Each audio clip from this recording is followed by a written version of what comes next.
اور ہمارے چہروں پر کیوں جب بھی معراج کی بات آتی ہے خوشی آ جاتی ہے، چہرہ مسکرا اٹھتا ہے، دل جھومنے لگتا ہے؟ کیونکہ جس سے پیار ہوتا ہے نا، اس کے ہر عروج سے پیار ہوتا ہے، اس کے ہر کمال سے پیار ہوتا ہے. جو محبوب ہوتا ہے نا، اس کو جب بھی کوئی ریوارڈ ملے، کوئی انعام ملے، تو جس سے پیار ہو بندے کو خوشی ہوتی ہے یار میں جس سے محبت کرتا ہوں اس کو کیسا عروج ملا. معراج، اللہ اکبر، یہ بات سمجھیے گا.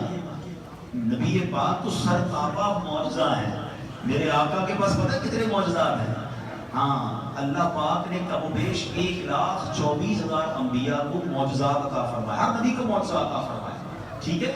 مگر نبی پاک کو ذات ہیں جن کو تمام انبیاء کے معجزات کا مجموعہ عطا فرمایا. تو اپنا بیٹا یا خود چلے جاتے ہیں، گھر کا کوئی فرد اہم بندہ جاتا ہے، نہیں بھائی ڈرائیور کو نہیں بھیجنا ہے، تم نے خود جا کر لے کر آنا ہے، بہت بڑی ہستی ہے.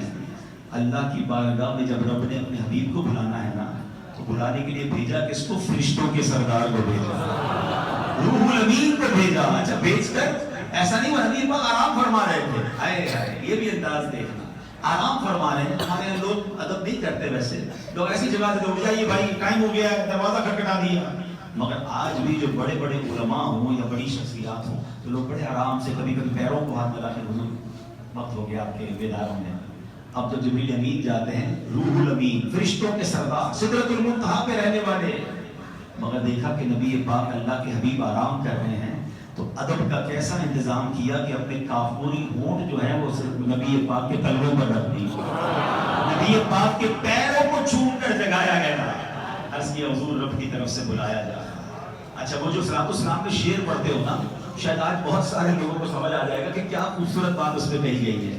کیا پڑھتے ہیں؟ قصہ طور و معراج سمجھے کوئی. Try to understand difference between طور اور معراج.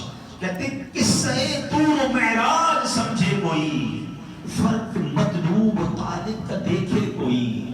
کوئی بے ہوش جلووں میں گم ہے کوئی. موسیٰ تو بے ہوش ہو گئے تھے نا، اور اللہ کے حبیب اپنی آنکھوں سے رب کا دیدار کر رہے. فرق دیکھو، کوئی بے ہوش جلووں میں گم ہے کوئی.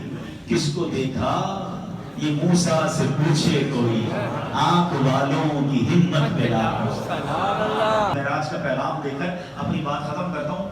اچھا یہ جو نبی پاک کی معراج کی بات ہو رہی ہے، میں دیکھ رہا ہوں کئی چہرے حشاش بشاش، فریش، مزہ آ رہا ہے، پیارے آقا کا عروج ہے نا. مگر پتہ یہ شروع سے، یہ 1400 سال سے پرابلم ہے، 1450 سال سے یہ ایشو ہے کہ کچھ لوگ جب بھی معراج کا دن آتا ہے بہت خوش ہوتے ہیں، کچھ لوگوں کو پرابلم شروع ہو جاتی ہے.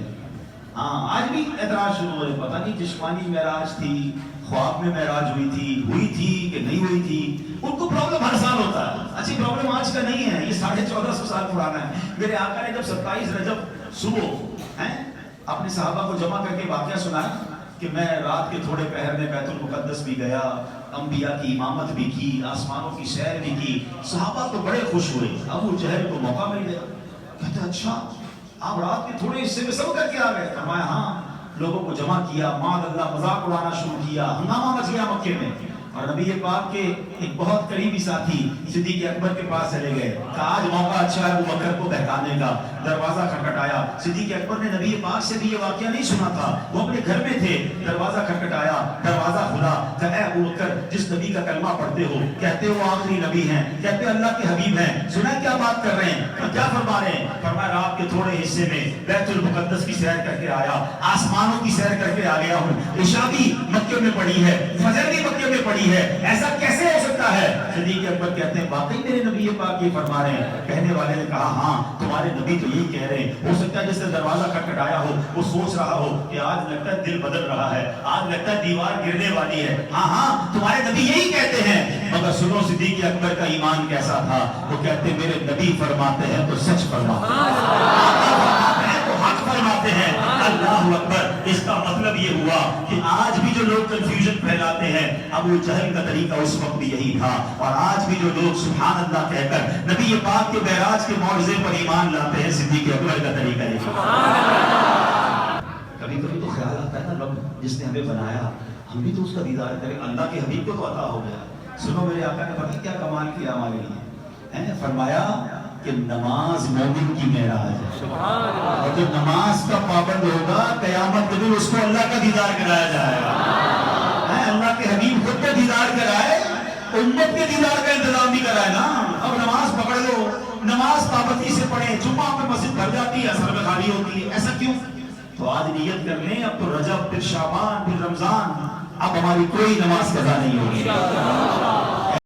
محمد رسول اللہ, اشہد ان محمد رسول اللہ. وسلم على العالمين جميعا وقامه يوم القيامة للمذنبين المتربصين الخطائين الهالكين شفيعا. فصلى الله تعالى وسلم وبارك عليه وعلى كل من هو محبوب ومرضي لديه صلاة تبقى وتدوم بدوام الملك الحي القيوم. وأشهد أن لا إله إلا الله وحده لا شريك له, وأشهد أن سيدنا ومولانا محمدا عبده ورسوله بالهدى ودين الحق أرسله صلى الله تعالى عليه وعلى آله وصحبه أجمعين وبارك وسلم. أما بعد, فيا أيها المؤمنون رحمنا ورحمكم الله تعالى, اوزی کے نزول کا دن ہے. اے اللہ ہم سب پر رحمتوں کی بارش نازل فرما. اے پروردگار, ہمارے وطن عزیز پاکستان کی خیر ہم سب کو نصیب فرما. وصلی اللہ تعالی علی خیر خلقہ ونور عرشہ سیدنا ومولانا محمد وآلہ وصحبہ اجمعین برحمتک یا. او بھائی صاحب یہ چیک کریں آپ لوگ, کتنا پیارا موسم لگ رہا ہے, ویو چیک کریں کتنا اینڈ ہو رہا ہے, اور پیچھے نماز پڑھنے آئے ہیں, اتنا پیارا لگ رہا ہے, اور نماز میں بھائی درمیان میں بارش بھی ہو گئی.